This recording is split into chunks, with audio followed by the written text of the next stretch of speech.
Hi, good evening, everybody. First of all, I'm Nadia Jacobi. I'm the vice president of this university, Panthéon-Sorbonne University. And first of all, I would like to thank you all for joining us, for coming here, and also to apologize to the others who couldn't join because we were fully booked very quickly, actually, when we launched the invitation. They can follow the live stream if they are not here, and you can find the video tomorrow morning on YouTube, so we are pretty well organized, actually. Well, actually today is a very special day for our university. We are extremely proud, and I'm particularly very proud to welcome tonight someone very special, someone who is probably one of the most influential person of the 20th and 21st centuries, someone who is definitely the most creative mind of his generation. He is the co-founder and CEO of a revolutionary car manufacturer challenging the mainstream car industry, but is also the founder and CEO of a tremendously innovative company, actually the first private company to launch and return a spacecraft from orbit, and last but not least, also the chairman of the larger solar energy provider in the US. Through his different activities, he is facing environmental, social, and economic challenges. He deals with breathtaking projects on diverse issues like green mobility, clean and renewable sources of energy, space exploration, so on and so forth. By the way, among the latest news done here in France, in Europe, you probably heard that yesterday was inaugurated a new solar farm in the southern France. Something which is definitely, or actually, the biggest of Europe now, selling power at a cost well below the cost of power from the new generation of nuclear reactors, and able to provide energy power for more than 50,000 households. But also, and moreover, currently Paris is welcoming the UN Climate Change Conference, which faces the high stake of how to manage with the climatic disruption. The aim of the COP21 is keeping warming below the 2 degrees Celsius compared with the pre-industrial era. And for that, the objective of the COP is to build a Paris Climate Alliance, meaning a universal climate agreement committing everyone.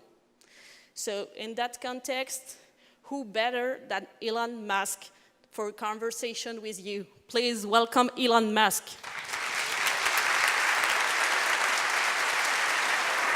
All right, thank you. All right.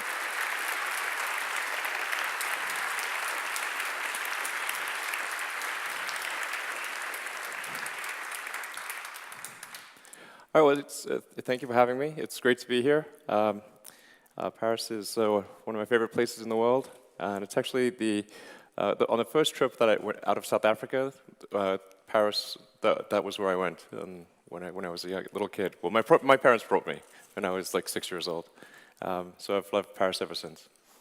So thank you for having me. What I'm going to talk about today is just, in general terms, what is needed to address the climate crisis. And this is the thing that if we do, what actions can we take that will accelerate the transition out of the fossil fuel era? So where we are today is, let's see if this thing's working, maybe not. Okay. All right.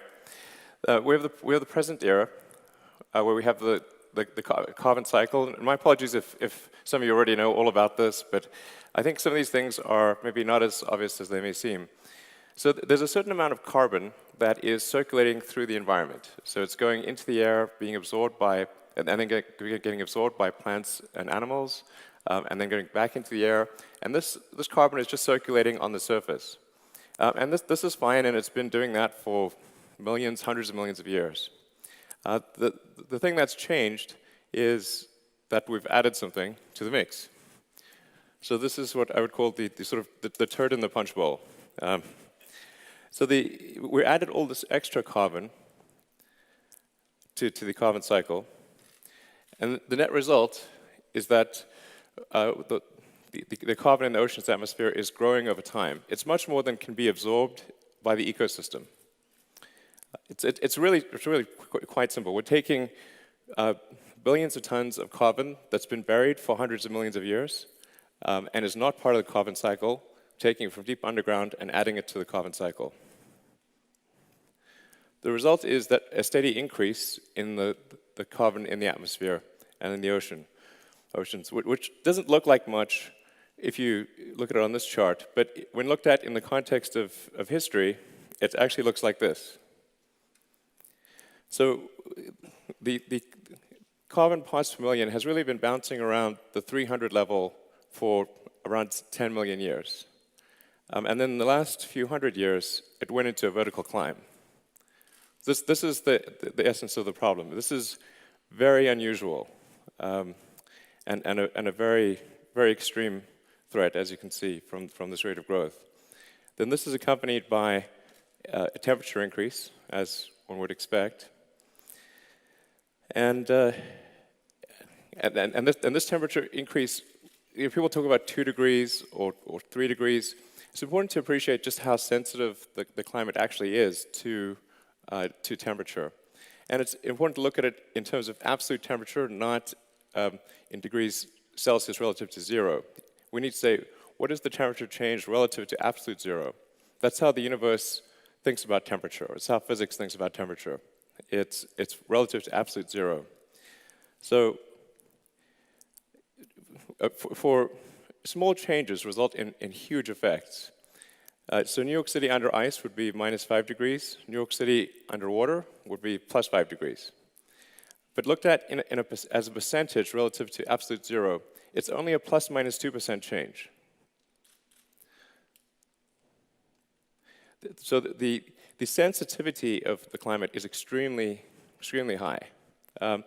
We've amplified this sensitivity by building our cities right on the coastline, and most people live very close to the ocean. There are some countries, of course, that are very low-lying and would be completely underwater in a climate crisis.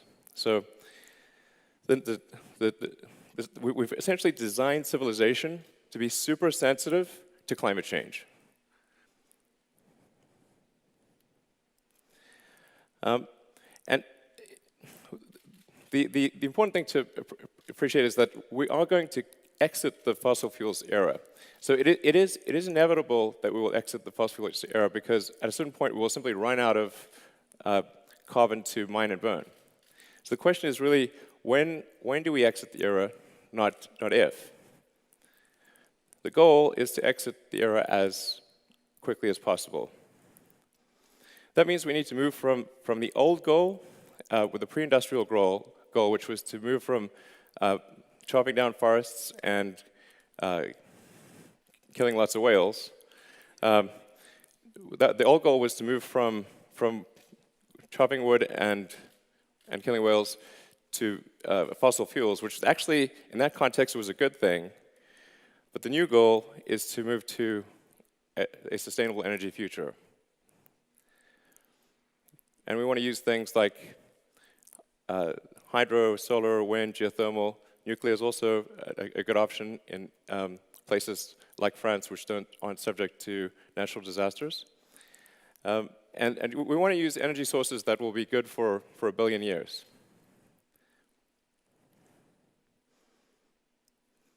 So how do we accelerate this transition away from fossil fuels to a sustainable era? And what happens if we don't? So if we wait, and if we delay the change, the best case is simply delaying that inevitable transition to sustainable energy. So this is the best case if we don't take action now. At the risk of being repetitive, there's going to be no choice in the long term to move to sustainable energy. It's tautological. We have to have sustainable energy or we'll simply run out of the other one. So the only thing we gain by slowing down the transition is just slowing it down. It doesn't make it not occur, it just slows it down. The worst case, however, is more displacement and destruction than all the wars in history combined. Okay, these are the best worst case scenarios. So then we have about 3% of scientists that believe in the best case, and about 97% that believe in the worst case. This is why I call it the dumbest experiment in history ever. Like, why would you do this? So the reason that the transition is delayed or is happening slowly is because there is a hidden subsidy on all carbon-producing activity. In a healthy market, if you have, say, 10 euros of benefit and 4 euros of harm to society, the profit would be 6 euros. This sort of makes obvious sense. This is where the incentives are aligned with a good future. This is not the case today. But if you have the incentives aligned, then the forcing function towards a good future, towards a sustainable energy future, will be powerful. In an unhealthy market, you have your 10 euros of benefit, you have your 4 euros, but the 4 euros isn't taxed. So you have an untaxed negative externality. This is basically economics 101. So you have basically unreasonable profit and a forcing function to do carbon-emitting activity, because this cost to society is not being paid. The net result is 35 gigatons of carbon per year into the atmosphere. So this is analogous to not paying for garbage collection. And it's not as though we should say, in the case of garbage, have a garbage-free society. It's very difficult to have a garbage-free society. But it's just important that people pay for the garbage collection. So we need to go from having an untaxed negative externality, which is effectively a hidden carbon subsidy of enormous size, $5.3 trillion a year, according to the IMF, every year. We need to move away from this and have a carbon tax. So, but this is being fought quite hard by the carbon producers, and they're using tactics that are very similar to what the cigarette industry or the tobacco industry used for many years. They would take the approach of even though the overwhelming scientific consensus was that smoking cigarettes was bad for you, they would find a few scientists that would disagree, and then they would say, look, scientists disagree. So that's essentially how they would try to trick the public into thinking that smoking is not that bad. The solution, obviously, is to remove the subsidy. So that means we need to have a carbon tax, and to make it sort of something which is neither a left nor a right issue, we should make it probably a revenue-neutral carbon tax. So this would be a case of increasing taxes on carbon, but then reducing taxes in other places. So maybe there would be a reduction in sales tax or VAT, and an increase in carbon tax, so that only those using high levels of carbon would pay an increased tax. And moreover, in order to give industry time to react, this could be a phased-in approach, so that maybe it takes 5 years before the carbon taxes are very high. So that means that only companies that don't take action today will suffer in 5 years. But there needs to be a clear message from government in this regard. Because the fundamental problem is the rules today incent people to create carbon. And this is madness. And whatever you incent will happen. That's why we're seeing very little effect thus far. And depending upon what action we take, will drive the carbon number to either extreme or moderate levels. I think it's pretty much a given that the 2 degree C increase will occur. The question is whether it's going to be much more than that, not if there will be a 2 degree increase. So then the question is, so what can you do? I would say whenever you have the opportunity, talk to your politicians, ask them to enact a carbon tax. We have to fix the unpriced externality. I would talk to your friends about it and fight the propaganda from the carbon industry. So that's the basic message I have, and I'm happy to take questions. Thank you.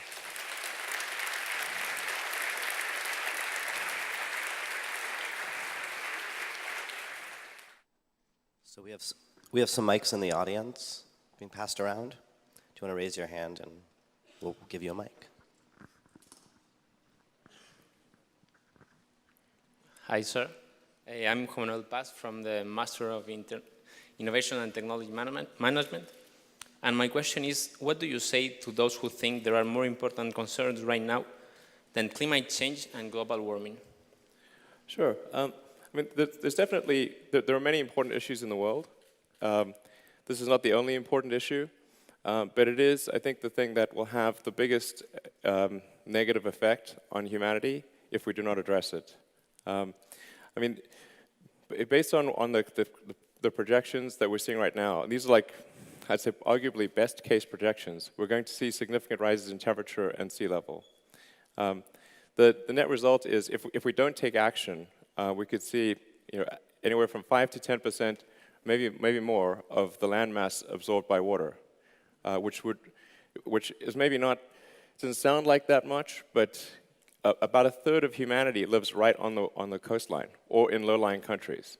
So we'd be talking about maybe 2 billion people being displaced, and their homes being destroyed and their countries being gone. So I think we should take action.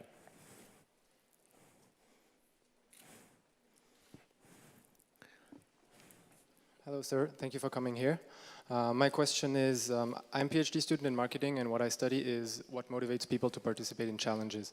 Now, you have created a company which creates challenges, which brought a rocket to moon and back, if I'm not wrong. My question would be, do you think a challenge, maybe not moon and back, right? Yeah, not quite. Space yeah. and back. We're getting there. Getting there.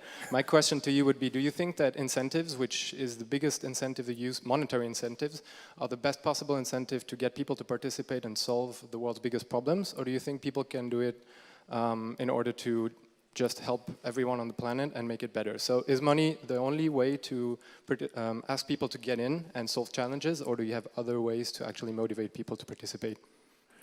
I think there's definitely a philanthropic element, and there's I think in general people want to do the right thing and they want to do what's good.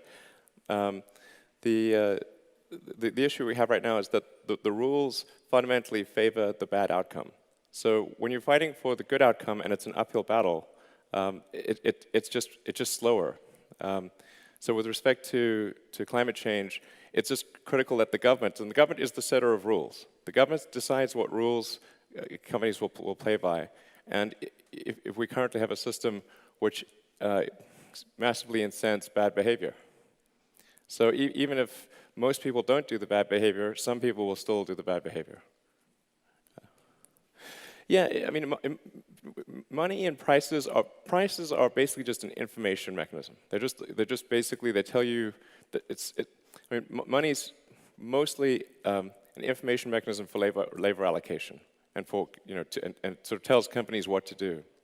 So it's just critical. This is why it's so critical that action be taken at a government level, because the government is the one, they're setting the rules of the game, and it's just crazy to have the rules of the game favor a bad outcome.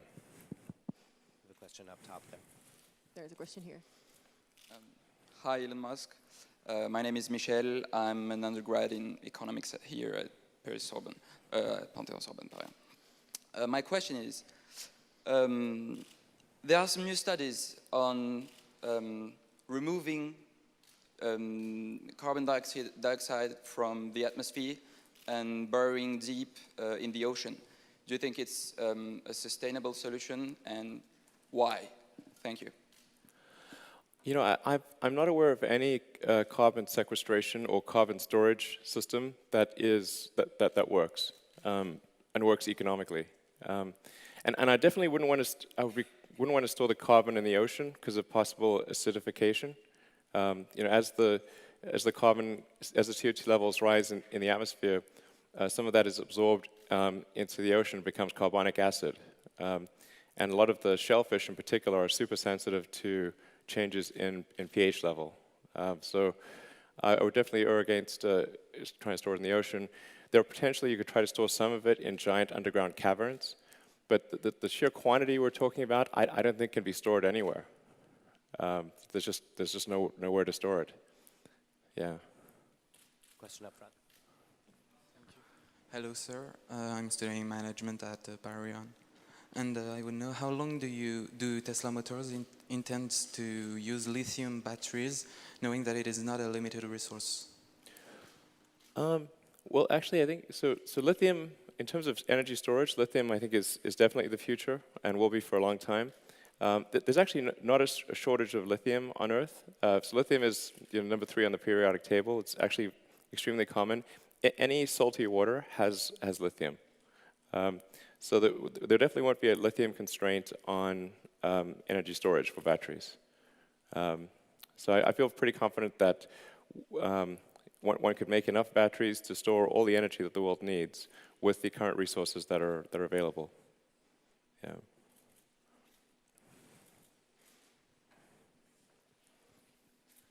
Hello, my name is Aydin Vahedi. I am a PhD student in Project and Infrastructure Finance in Sorbonne.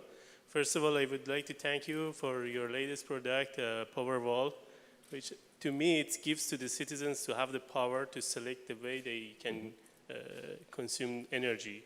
I can spend a few $1,000s to buy some solar panel and the Powerwall and to be free of any offer in the market. My question is about the large-scale storage systems you have designed. Have you received any serious involvement from governments and large companies to develop such infrastructure, or do you have any serious plans within the United States or maybe in other countries? For large energy storage? Yeah, yeah, we do actually. We've got a number of very, very big storage projects underway with utilities around the world, so both in the US and outside. The thing that's interesting about the energy storage situation is that even without renewables, there's a huge potential to make the energy grid more efficient and to be able to shut down the heaviest polluting power plants, because the energy consumption through the day usually changes by a factor of 2 or more. So and since with the exception of hydroelectric, you can't store the power; it has to be available in real time. The world has somewhere between 2 to 3 times as many power plants as it actually needs. So if you can buffer the power with big stationary battery packs, then you can actually shut down the worst half of the power plants in the world. So I think that's sort of a very exciting thing that I think a lot of people don't appreciate, and I think it's going to make a big difference. Hi, sir. I'm Camille from the Master Degree Innovation and Technology Management.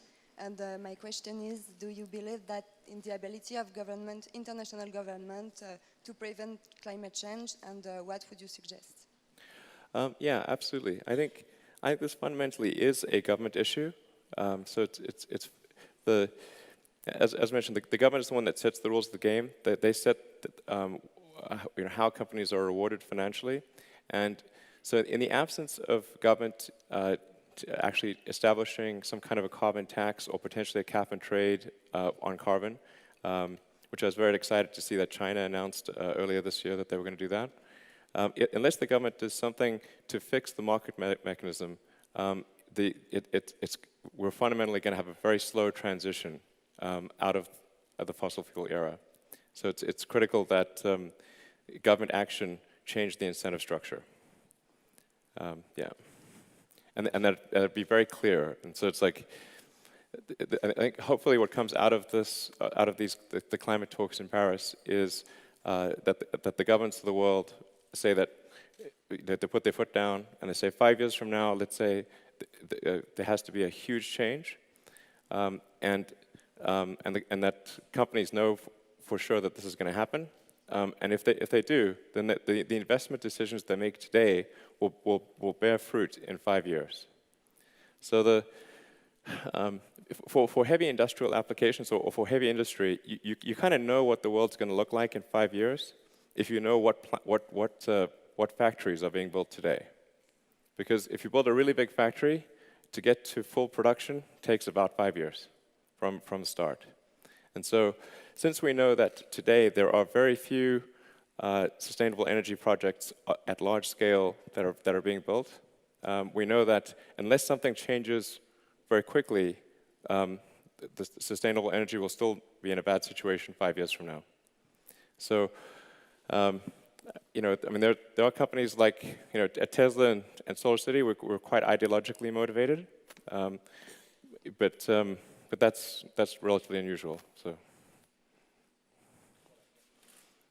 Hi, Elon. My name is Thomas. What do you think about people who are saying that rather than trying to save the Earth, we should try to colonize other planets? Well, I think we should do both. Yeah, yeah, I think we, I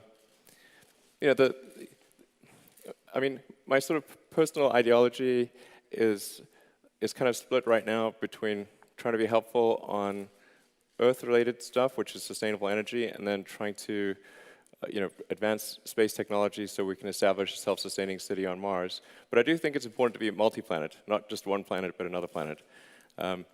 So the overarching goal is to minimize existential risk. So if we look out into the future and say, what are the things that pose a risk to humanity? To what is going to make the future good versus bad? And I think, obviously, if we have a sustainable energy future, that's good. And the faster that comes, the better. And then if we're a multi-planet species, that gives us much more resilience against an extinction event. And also would be a really great and fun adventure. Hi. My name is Joeda, and I wanted to know, in your opinion, what would the future will look like in terms of energy sources, and how soon could we use nuclear fusion efficiently? Thank you. Sure. Well, the thing to appreciate about the sort of installed industrial base is that it's really enormous. Like the number of petrol and diesel cars on the road and trucks is about 2 billion. There are sort of hundreds of thousands of power plants using fossil fuels. So even if today we went super hard in the direction of renewables, it would still take a long time. So I think before we see significant change, it's probably 10 or 20 years. And there's a lot that can happen in 10 or 20 years, of course. So the faster we can bring that date forward, the better. Yeah. Hi, my name is Natasha. I'm from the Master Program of Sustainable Development. I have two questions. First one, because I want to be optimistic that we are going to switch at some point to be completely sustainable and to use renewable energies. Do you think that there are going to be a gap between developing and developed countries? And when developing countries will be able to reach developed ones, switching into sustainable and renewable energies? Sure. And second one would be sustainability of nuclear energy, in your opinion. Thank you. Sure. And I should answer the nuclear question, because that was posed just before this. I actually think that like nuclear fission, if it's in a location that is not subject to natural disasters, Like in the case of France, there's a very high percentage of nuclear. I think that's actually a good thing. Obviously, you don't want to have nuclear fission power plants in places that are subject to natural disasters, because that obviously can go wrong. So I think fission is a good approach. Fusion is also interesting, and it's exciting to see what's happening with the ITER project, which is a fusion plant that's being built in France. I do think fusion is a feasible technology. I think we can definitely make fusion work. But it is kind of a far off technology. So to make fusion at the power plant level work is probably, I don't know, 30 years away, and a lot of effort. So that's why in at least for now, and I think maybe even in the long term, I'm a proponent of using the big fusion power plant in the sky called the sun.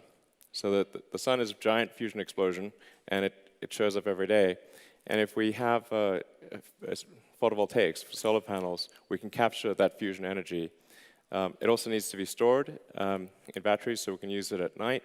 And then we want to have high power lines to transfer solar energy from one place to another. So, but the important thing to appreciate is, like, if let's say the only thing we had was solar energy, that was the only power source, if you just took a small section of Spain, you could power all of Europe. It's a very small amount of area that's actually needed to generate the electricity we need to power civilization. Or in the case of the US, like a little corner of Nevada or Utah, power the entire United States. So. Good evening. You do have a very impressive and stimulating career. You succeeded in business while staying true to yourself and beliefs. So I would like to know what advice you would give to a young entrepreneur who is aware of climate change issues, and maybe what was the best and the worst advice you were given about that? Thank you. Okay. Well, I think if somebody wants to do something entrepreneurial in energy, I mean, either you want to start a company or you want to join a company that's doing something sustainable, and it could be, there's obviously wind, solar, and the geothermal. There's tidal power. So I would just say, look at companies that are trying to do sustainable energy and decide if you want to join them or if you want to start one. I generally wouldn't, starting companies in either the automotive arena or the energy arena is quite a tricky business. I mean, when we first started Tesla and Solar City, we thought they would fail. We thought, Tesla in particular, we thought probably we've maybe 10% chance of success. So it's particularly cars. It's hard to stay alive as a car company, honestly. It must be one of the worst risk-adjusted returns. Yeah. Hi, my name is Benjamin, and I was wondering, what do you wish for in terms of international rules and politics to facilitate the implementation of your Powerwall battery? Well, it's really what I've been saying here is that the governments of the world need to price the externality. They need to put a proper price on carbon, and then automatically the right behavior will occur. So this is, by putting a price on carbon, we're essentially fixing a pricing error in the market system. So, I mean, most of the times when governments intervene in markets, it usually increases the pricing error. But when the pricing error is a huge tragedy of the commons issue like we have with carbon capacity, it's critical that the government put a price on it, because you just can't go wrong and any price you put on it will be more right than close to zero, which it is right now. So this is by far the most important thing if we want to accelerate the transition to sustainable energy. There are other less effective ways by providing incentives and subsidies to, say, electric cars or solar. That is sometimes a more politically expedient way to do it, but the best way is just to directly fix the pricing error by taxing carbon. And this is, like, if you ask most economists, they would say the same thing. So this is sort of well known, and obviously in the economics world. Elon, could you say a few words on artificial intelligence? Because I think I read, or you were quoted among with others, Bill Gates and Peter Thiel and so forth, saying that you were afraid of that one day an hyper intelligent machine would destroy humanity. And are you investing a lot into artificial intelligence? Because are we wasting a lot of energy because we're using we're not being smart, or we're not having smart objects and so forth? And how do you reconcile the two if there's a long-term major risk for us? Yeah, I mean, I definitely want to stay on the sustainable energy topic, because it's easy to get derailed on too many other things. But yeah, I mean, I just think we should be cautious about the advent of AI, and a lot of the people that I know that are developing AI are too convinced that the only outcome is good, and we need to consider potentially less good outcomes, and to be careful and really to monitor what's happening and make sure the public is aware of what's happening. Okay. I'm Gabriel Rondon from, I studied innovation here in Sorbonne. I have a question about fundraising, specifically about the fundraising process regarding what Tesla does. What is the most difficult thing to raise funds in the beginning? Not now, because now you have a well-developed project, and the worldwide knows you and knows Tesla also. But in the beginning, about the industry that you are working, about this kind of energy, what is the most difficult thing to find investors, and also to convince investors and keep what you thought in the beginning throughout the development of the company? Sure. Well, in the beginning, in the beginning of Tesla and SolarCity, I mean, I thought the probability of success was so low that I provided all of the money. So all of the money just came from me personally, because I didn't want to ask people, other investors, for money if I thought we were going to die, because I thought we would. So so I invested entirely the money that I got from PayPal. All of that got invested into Tesla, SolarCity, and SpaceX, and even then we only narrowly survived. So in 2008 for Tesla, we actually closed the financing round on Christmas Eve, 2008. It was the last hour of the last day that it was possible, this is one of the tricky things with something like a car company. It's like there are good times and bad times, and when the economy goes south, then that's when things get really tricky for a manufacturing company. Yeah, I mean, in the U.S., for example, like the only two car companies that haven't gone bankrupt in history are Ford and Tesla. That's it. Everybody else is bankrupt or went bankrupt at some point. General Motors, Chrysler, and others. So I think we just made it by the skin of our teeth. These days, the last few years, it's really, I'd say, the last 2 years is when Tesla's achieved a level where it's not facing imminent death. I mean, even as recently as early 2013, we were operating with maybe 1 to 2 weeks of money.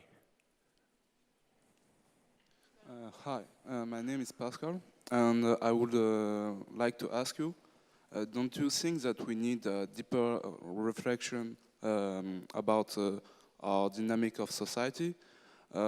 Because all the solutions that you are talking about is about efficiency, but don't you think that we need to think differently and consume less? Because right now our dynamic is about confronting problems and going always in the same direction and trying to find the technological innovation to save us. Yeah, I mean, I do think we should be watch our consumption. We shouldn't be wasteful, but even if we're really conservative in our use of energy, and are very effective with recycling and all sorts of things, that delays the need to move to a sustainable future, but it doesn't eliminate it. Like if we don't have sustainable energy generation, that there's no way that we can conserve our way to a good future. We have to fundamentally make sustainable energy available. I mean, on the plus side, there's actually an enormous amount of sustainable energy. I mean, the energy from the sun per square kilometer is a gigawatt. So if you just had a 1 kilometer by 1 kilometer array of solar panels, it would be generating, well, it would be receiving a gigawatt of solar energy. Then at a 20% efficiency, you'd be generating 200 megawatts. So we can actually generate way more energy, like probably, I don't know, 100 times more energy than we actually need to operate civilization just with solar panels. So we just need to fix the incentive structure of the world to make sure that companies are incented towards sustainable versus unsustainable technology. This is fundamentally the problem. Hello, my name is Lily, and I'm a PhD physics student at Yale University, but I graduated here. So I have 3 questions. So the first one is sort of political, because you mentioned it. You said that scientists, sometimes they diverge, they have different opinions, and it's Always. probably... Yes. On anything. Yeah, and that's also probably because sometimes they are financed by different corporations. Sure. And so you said that we should stop the propaganda, we should try to ask the politicians to set the rules so that we will go in a better direction, you know, not climate, you know, global warming. But so that probably goes against the interest of oil companies, but as well probably the governments themselves when they have a financial interest. So I was thinking perhaps your own, I mean, perhaps we could have lobbyists ourselves, so that would be perhaps an efficient way to have those rules put into... you know, so these rules, the carbon tax would be applied. Yep. So that's my first question. Because also, you know, France is one of the main importer of nuclear energy. So, you know, trying to ask them for a carbon tax when themselves are the people who are making the most money from importing, you know, nuclear energy from power plants. That are in France. We'll limit it to 1 question per person for now, I think. Okay, we'll so thank you so much. Yeah. So go ahead. The other question was, you know, renewable energy, that'd be great, but it's kind of intermittent. You know, like solar, solar energy. Okay, that's great, but perhaps we need to start with with lithium batteries. But we want to use like. Sure. Yeah. I see. The last one was the fossil fuel era. Okay. Yeah. I mean, is it not going to go to an end on its own because it's not an unlimited resource? Right. Maybe pick one out of the 3 questions, Elon. Sure. Yeah. I mean, I think it's, you know, each government should just, they should do the right thing without without depending upon what other governments are doing. Like, I think that's, you know, there's too much in these climate talks of countries like trying to only do things if another country does it. I mean, if it's the right thing for the future, a country should just do it and don't worry about what other countries are doing. Just do the right thing, and many of the countries are. So it's really just, you know, we just want to encourage as many governments as possible to change the rules to incent a good future. This is fundamentally what has to happen, or we will substantially delay the transition away from carbon. So, and yeah, so that's what has to happen. You know, Tesla and SolarStudy, my companies are very tiny. Like, we're tiny companies. So in order for there to be a big move towards sustainability, the giant companies have to know that is what the governments are demanding for the future, and that's what the people are demanding for the future. So at the end of the day, if the governments respond to popular pressure, like if you tell politicians that your vote depends on them doing the right thing with climate change, that makes a difference. So if they're having sort of a fundraising event or a dinner party or whatever, and at every fundraising event and every dinner party, somebody's asking them, hey, what are you doing about the climate? Then they will take action. So I think you have tremendous power. You have the power to make the change. We can't, let me tell you, we definitely can't beat the oil and gas industry on lobbyists. Okay, that would be a losing battle.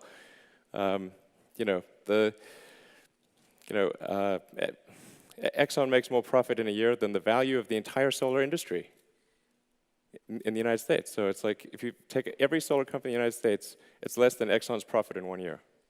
There's no way you can win on money. It's impossible. Good evening, sir. I have just one small question, but very actual. Do you think the COP21 will be a success?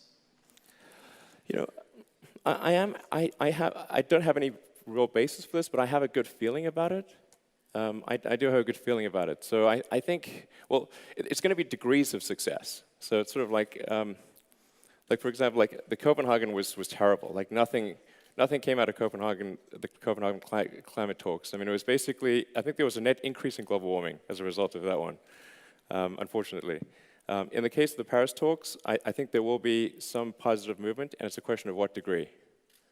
And I think we need to send a clear message to the negotiating teams and to the politicians that this time there needs to be significant change. This time, something needs to happen. There's a question all the way up on the top. Hello, and thank you for coming. My name is Maria, and I'm a student of international relations here. My question to you is this. We know that climate is a global, a common good. So how do we get countries with economies relying heavily on fossil fuels on board with climate change? Which, how do we get those who have the most to lose on board? Thank you. I think we just need to turn that argument around and say, like, look, this is a common good, and if countries don't take action, that they all will share in a bad future. So everyone needs to take action and care about what the future is going to hold, and lead by example. So even countries that are quite dependent on fossil fuels, if they just change their tax structure, they can move away from that in a way that's not super disruptive to the economy. It's really just a question of collecting like the same amount of taxes, but weighted towards things that people believe are most likely to be bad instead of things that are most likely to be good. And we do this already in our tax code. We tax alcohol and cigarettes much more than we tax fruits and vegetables. It's just sort of the sensible thing to do. And nobody, you don't hear, countries saying, well, we make lots of fruits and vegetables, so like we want low taxes, or we make lots of alcohol and tobacco, and we want lower taxes. Like that's a silly debate. It's gone. And I think the same thing applies to carbon emissions. Just adjust the tax code, and the right thing will happen over time. And if it's graduated over time, and it starts off small and becomes significant in the future, then even if you're heavily dependent on carbon today, that message of seeing what's going to happen in the future will have a huge impact on the way that any given country's economy works. So they will then become not dependent on carbon because of the incentive structure. So I really don't think they have anything to lose here. And anything to lose by taking action, and a lot to lose by not taking action. We have time for maybe 2 or 3 more questions, so there's one right here. Hi, my question is about batteries. So electric batteries today, especially lithium-ion, have a significant carbon footprint and potential impacts on both the environment and our health. And the environmental impact moves away from consumables and to how we produce and how we store the waste that comes from it. So the gap with fossil fuels might not be as wide as we think. So my question is, how do you respond to this? And how do you see this evolving in the next years? So I'm not sure I totally understand that question. Could you say that again? Yeah. Basically, the impact on the environment of today, our ways of electrical batteries, lithium-ion, the production yeah, sure. of lithium-ion batteries, and how do you equate this with fossil fuel and its impact, as it's more about the production and how we use the waste and how we store the waste. And so how do you see this? How is this going to be optimized in the next years, or is this going to change? Yeah, well, the one thing is like once you've built a battery, then at the end of life of the battery, you can recycle those components. So it's something that has no long-term or negligible long-term impact on the carbon cycle, because you essentially you get the sort of the lithium and nickel, cobalt, and you create the battery. You just essentially get those materials once, and then you recycle them forever. So I think that it's really a negligible impact for batteries on the environment. And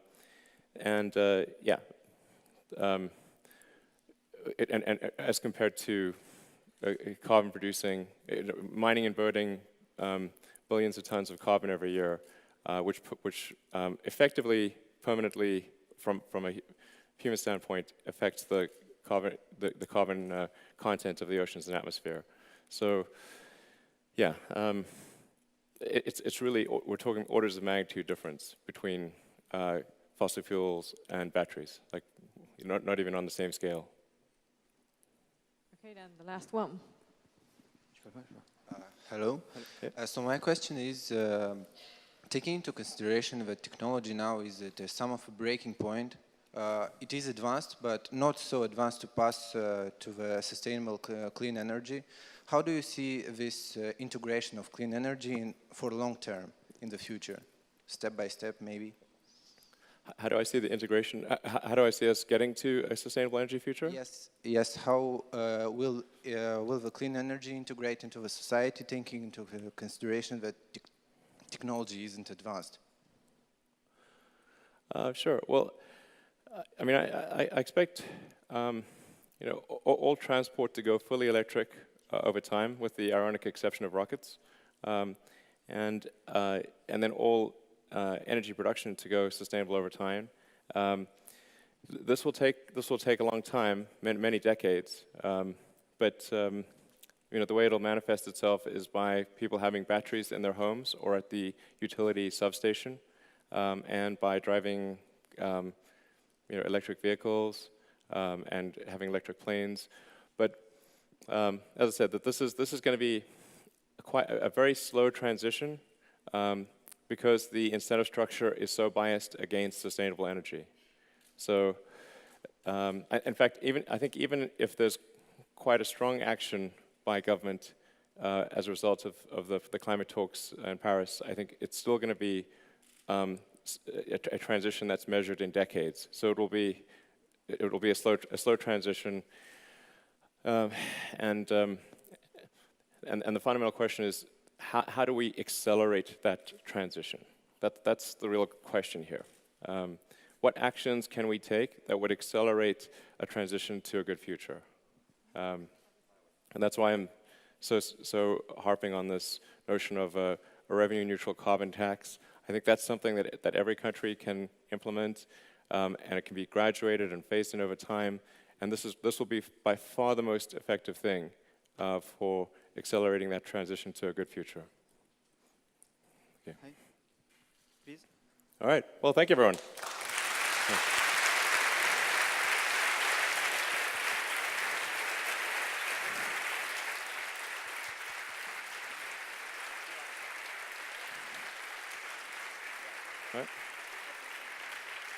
All right.